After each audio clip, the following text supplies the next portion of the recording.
Iran ಮತ್ತು Israel ಯುದ್ಧದ ನಡುವೆ ದುಬೈನಲ್ಲಿ ಸಿಕ್ಕಿದಂಥ MLC ಭೋಜೇಗೌಡರು ಇದೀಗ ದೇಶಕ್ಕೆ ವಾಪಸ್ಸಾಗಿದ್ದಾರೆ. ಅವ್ರನ್ನ ಮಾತಾಡಿಸ್ತಾ ಹೋಗ್ತೀನಿ. ಸರ್, ಯುದ್ಧದ ವಾತಾವರಣದಲ್ಲಿದ್ದು ಬಂದಿದ್ದೀರಿ ಇವತ್ತು. ಯಾವ ರೀತಿ ಅನ್ನಿಸ್ತಿದೆ ಒಂದು ಫೀಲು? ಯಾಕಂದರೆ ಆ ರೀತಿ ಬಾಂಬ್ಗಳು, ಕ್ಷಿಪಣಿಗಳು ಎಲ್ಲವೂ ಕೂಡ ಅದು ಯುದ್ಧ ಆಗೋದು ಅದೆಲ್ಲ ವಿಚಾರ ಆಯಾ ದೇಶಗಳಿಗೆ ಬಿಟ್ಟಿದ್ದಂಥ ವಿಚಾರಗಳು.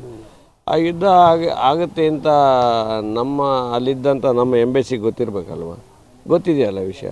ಗೊತ್ತಾದ ತಕ್ಷಣವೇ what precautionary measurement you have to take for timely ಏನು ತಗೋಬೇಕು ಅನ್ನೋದನ್ನ, ಮತ್ತು ಯಾವ ರೀತಿ ಅಲ್ಲಿದ್ದಂಥ ಜನರಿಗೆ ಯಾವ ರೀತಿ ಧೈರ್ಯ ಹೇಳ್ಬೇಕು ಅನ್ನೋದನ್ನ ಎಷ್ಟು ಟೇಕ್ ಸ್ಪೆಷಲ್ ಕೇರ್. ಅವರು ಭಾಳ ಜನ ವೀಸಾ ಇರಲಿಲ್ಲ, ಭಾಳ ಜನ ಏರ್ಪೋರ್ಟಲ್ಲೇ ಬಿದ್ದರು.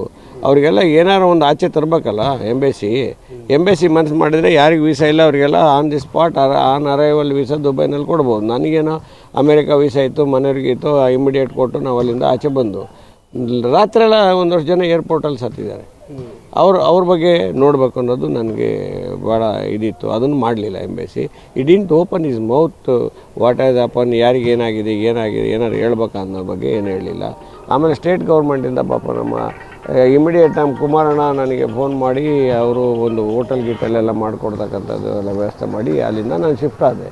ನಂತರದಲ್ಲಿ ನಮ್ಮ ಮುಖ್ಯಮಂತ್ರಿಗಳು ಮಾತಾಡಿದರು, ಹೋಮ್ ಮಿನಿಸ್ಟ್ರು ಮಾತಾಡಿದರು, ಕಾನೂನು ಸಚಿವರು ಮಾತಾಡಿದರು, ಕೃಷ್ಣ ಬೈರೇಗೌಡರು ಪಾಪ ಮಾತಾಡಿ ನಾನು ಹೇಳಿದೆ ಇಮಿಡಿಯೇಟಾಗಿ ಯಾರ್ಯಾರಿಗೆ ವೀಸಾ ಇಲ್ಲ ಅವ್ರಿಗೆಲ್ಲ ನೋಡ್ಕೊಂಡು ವೀಸಾದೊಂದು ವ್ಯವಸ್ಥೆ ಮಾಡಿ, ಮತ್ತು ಅವ್ರ ಡೀಟೇಲ್ಸ್ ಎಲ್ಲ ತಗೊಳ್ಳಿ, ಅವ್ರಿಗೆ ಯಾರ್ಯಾರಿಗೆ ವಾಸ್ತವಿಕ ಏನೇನು ತೊಂದರೆ ಆಗಿದೆ ಎಲ್ಲ ಮಾಡಿದಾಗ ಹೆಲ್ಪ್ಲೈನ್ನ ಇಮಿಡಿಯೇಟ್ ಓಪನ್ ಮಾಡಿದರು. Due to that helpline also ಸ್ವಲ್ಪ ಸಹಕಾರಿ ಆಯಿತು. ಅಷ್ಟೊತ್ತಿಗೆ ದುಬೈ ಗೌರ್ಮೆಂಟ್ ಎಚ್ಚೆತ್ಕೊಂಡು ಇಮಿಡಿಯೇಟಾಗಿ ನಮಗೆ ಟ್ರಾನ್ಸ್ಪೋರ್ಟ್ ಮಾಡ್ತಕ್ಕಂಥ ಕೆಲಸ ದುಬೈ ಗೌರ್ಮೆಂಟ್ ಪ್ಲಸ್ ಎಮಿರೇಟ್ಸ್ದವರು ಪೈಲಟ್ಗಳು ಭಾಳ ಧೈರ್ಯ ಮಾಡಿ ನಮ್ಮನ್ನೆಲ್ಲ ಕರ್ಕೊಬಂದು ಇಲ್ಲಿ ಬಿಟ್ಟಿದ್ದಾರೆ. ಆದರೆ ಯುದ್ಧದ ವಾತಾವರಣ 100ಕ್ಕೆ 100 ಅಲ್ಲಿದೆ. ಏನು ಟಿವಿಲಿ ತೋರಿಸ್ತಾ ಇದ್ದೀರಲ್ಲ ನೀವು, ಅದು ಸತ್ಯ ಇದೆ. ಆಮೇಲೆ ಅಲ್ಲಿಗೆ ಅವ್ರು ಬಿಟ್ಕೊಡ್ತಾ ಇರಲಿಲ್ಲ, ಅದೇ ಸೀಕ್ರೆಟ್ ಬಿಟ್ಕೊಡ್ತಾ ಇರಲಿಲ್ಲ. ನಾವು ಅಲ್ಲಿದ್ದಾಗ ಕೃಷ್ಣ ಬೈರೇಗೌಡರ ಮಾತಾಡ್ಬೇಕಾದ್ರೆ ದೊಡ್ಡ 2-3 ಬಾಂಬ್ ಬಿತ್ತು, ದೊಡ್ಡ ಸೌಂಡ್ ಅಲ್ಲೇ ಹತ್ತಿರದಲ್ಲಿ ಬಿತ್ತು.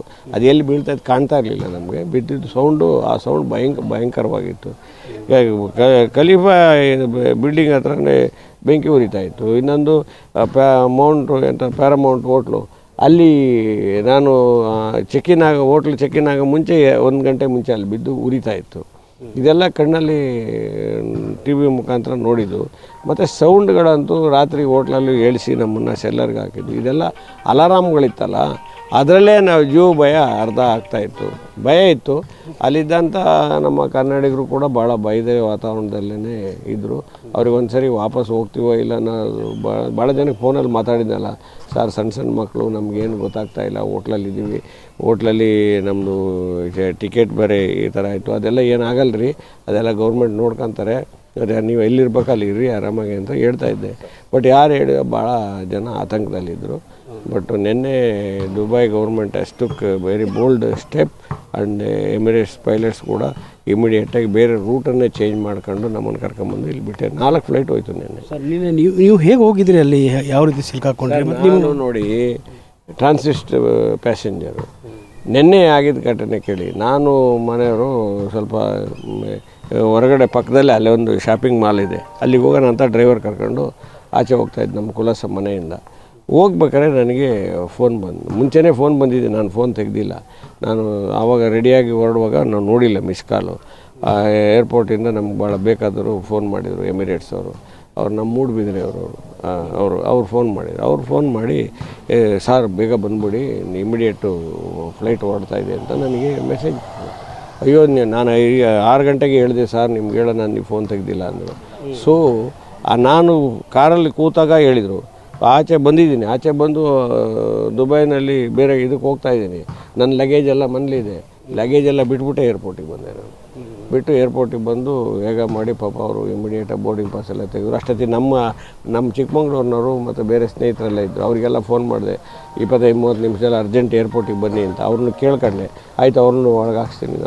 ಅವರು ಬಂದರು, ಎಲ್ಲರಿಗೂ ಬೋರ್ಡಿಂಗ್ ಪಾಸ್ ಎಲ್ಲ ಇಶ್ಯೂ ಮಾಡಿ ನಮ್ಮನ್ನು ಲಗೇಜೇ ಬಿಟ್ಟು ಬಂದಿದ್ದೆ. ಆಮೇಲೆ ಲಗೇಜನ್ನು ಮತ್ತೆ ವಾಪಸ್ ಏರ್ಪೋರ್ಟಿಗೆ ತರಿಸ್ಕೊಂಡು ಮತ್ತೆ ಬಂದಿದ್ದಾಯಿತು. ಇವತ್ತು ಈಗ 3 ದಿನ ಅಲ್ಲಿದ್ರಿ, ಯುದ್ಧವನ್ನು ಗೆದ್ದು ಬಂದಂಥ ಪರಿಸ್ಥಿತಿ. ಯಾಕಂದರೆ ಸಾಕಷ್ಟು ಕ್ಷಿಪಣಿಗಳು ಬೀಳ್ತಾ ಇದೆ, ಸಾವು ನೋವುಗಳ ಕೇಳಿ ನಮಗೆ ಎಕ್ಸ್ಪೀರಿಯೆನ್ಸು. ನಮ್ಮ ಯೋಧರು ಯುದ್ಧ ಇದನ್ನು ಗಡಿಗಳನ್ನು ಕಾಯ್ತಾರಲ್ಲ, ಅವರು ಕ್ಷಣನೂ ಜೀವ ಕೈಲಿಟ್ಕೊಂಡು ಮಾಡ್ತಾರೆ. ಅವ್ರದ್ದು ಪರಿಸ್ಥಿತಿ ಏನಿರ್ಬೋದು?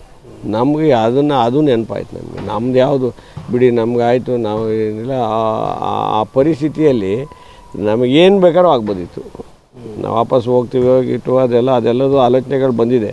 ಆದರೂ ಕೂಡ ಮನಸ್ಸು ಗಟ್ಟಿ ಮಾಡಿ ಹೆಂಗೋ ಮಕ್ಕಳೆಲ್ಲ ಇಲ್ಲಿದ್ದರು, ಇನ್ನೊಂದಿದ್ರು, ಏನಾಗೋದಾಗಲಿ ದೇವ್ರು ಇಟ್ಟಿದ್ದಾಗಲಿ ಅಂತೇಳಿ ರಾತ್ರಿ ಹೋಗಿ ರೂಮಲ್ಲಿ ಹೋಗಿ ಮಲಗ್ದು ನಾವು. ಹೋಟ್ಲವ್ರು ಹೇಳಿದರು ಕೆಳಗಿರಿ ಅಂತ ಹೇಳಿದ್ರು, ಕೇಳಿದೆ ಮೇಲೆ ಹೋಗಿ ಮಲಗ್ದು ನಾವು. ಆಗಿದ್ದಾಗುತ್ತೆ ಬಿಡಿ, ಅದಕ್ಕೆ ಯಾಕೆ ತಲೆ ಬಿಸಿ ಮಾಡೋದು ಅಂತೇಳಿ ಅಂತ. ಅಂದರೆ ಜೀವನ ಒಂಥರ ಕೈಲಿಟ್ಕೊಂಡಂಥ ಪರಿಸ್ಥಿತಿ. ಈಗಲೂ ಆ ಬಾಂಬ್ಗಳು ಬೀಳೋದು, ಆ ಸೌಂಡ್ಗಳು, ಮಿಸೈಲ್ಗಳು ಅಲ್ಲಿ ತೋರಿಸ್ತಿರಲ್ಲ, ಅದೆಲ್ಲ ತೋರಿಸುವಾಗ ವರ್ಲ್ಡ್ ಕ್ಲಾಸ್ ರಿಫೈನ್ರಿ, ಅದಕ್ಕೆ ದೊಡ್ಡ ಬಾಂಬ್ ಬಿತ್ತು. ಆಮೇಲೆ ಅದನ್ನು ಹುಡುಕಿ ಇರಾನ್ನವ್ರದ್ದು ಕಂಪ್ಲೀಟ್ ಕ್ಲೋಸ್ ಆದಮೇಲೆ ಹೊಡೆದಿದ್ದಾರೆ. ಅಂದರೆ ಅವರು ಡೆಸ್ಪರೇಟ್ ಆಗಿದ್ದಾರೋ ಇನ್ನೊಂದಾಗಿದ್ದಾರೋ ಅದೆಲ್ಲ ನಮ್ಗೆ ಗೊತ್ತಿಲ್ಲ ವಿಷಯ. ಬಟ್ ಆದರೆ ಯಾರನ್ನ ಹಾಳು ಮಾಡೋಕ್ಕೇನು ದೊಡ್ಡ ವಿಚಾರ ಇರಲಿಲ್ಲ, ಹಾಳು ಮಾಡ್ತಕ್ಕಂಥ ಪರಿಸ್ಥಿತಿ ಆಗ್ತಾಯಿದೆ ಇವತ್ತು. ನಿಮ್ಮ ಜೊತೆ ಯಾರಾದರೂ ಕನ್ನಡಿಗರಿದ್ದೀರಾ ಸರ್ ಹೋಟೆಲ್? ನನ್ನ ಅದೇ ರೊನಾಲ್ಡ್ ಕುಲಾಸು ಅವ್ರ ಮನೇಲಿದ್ದೆ ನಾನು. ನಾವು ಭಾಳ ಈ ತಮಾಷೆ ಮಾಡ್ಕೊಂಡು ಅದು ಇಟ್ಕೊಂಡು ಇದ್ದಿದ್ದರಿಂದ ಸ್ವಲ್ಪ ಮೆಂಟಲ್ ಫ್ರೀ ಇದ್ದು ನಾವು ಫ್ಯಾಮಿಲಿ. ಹಂಗಾಗಿ ವೆರಿ ಗಾಡ್ ಇಸ್ ಗ್ರೇಟ್. ಭಾಳ ಜನ ನಮ್ಮ ವೆಲ್ ವಿಷರ್ಸು, ಸ್ನೇಹಿತರು, ಭಾಳ ಜನ ನಮ್ಮ MLA ಫ್ರೆಂಡ್ಸ್ಗಳು, MLCಗಳು, ಭಾಳ ಜನ ಮಂತ್ರಿಗಳು, ನಮ್ಮ ಲೀಡ್ರುಗಳು, ನಮ್ಮ ಕಾರ್ಯಕರ್ತರು ಎಲ್ಲ ಭಾಳ ಪ್ರೇ ಮಾಡಿದ್ದಾರೆ. ಅವರಿಗೆಲ್ಲ ತುಂಬಿರೋದಿದೆ ಕೃತಜ್ಞತೆಗಳು. ಅವ್ರದ್ದೆಲ್ಲರ ಆಶೀರ್ವಾದದಿಂದ, ಭಗವಂತನ ಆಶೀರ್ವಾದ, ತಂದೆ ತಾಯಿಗಳ ಆಶೀರ್ವಾದದಿಂದ ಬದುಕಿ ಬಂದಂಗೆ ಆಗಿದೆಪ್ಪ. Thank you. ಇದಿಷ್ಟು MLC ಆಗಿರುವಂಥ ಭೋಜೇಗೌಡರ ಮಾತು. ಕ್ಯಾಮ್ರಾ ಪರ್ಸನ್ ಶಿವ ಜೊತೆ ದುರ್ಗೇಶ್ ನಾಯ್ಕ, ಗ್ಯಾರಂಟಿ ನ್ಯೂಸ್, ಬೆಂಗಳೂರು.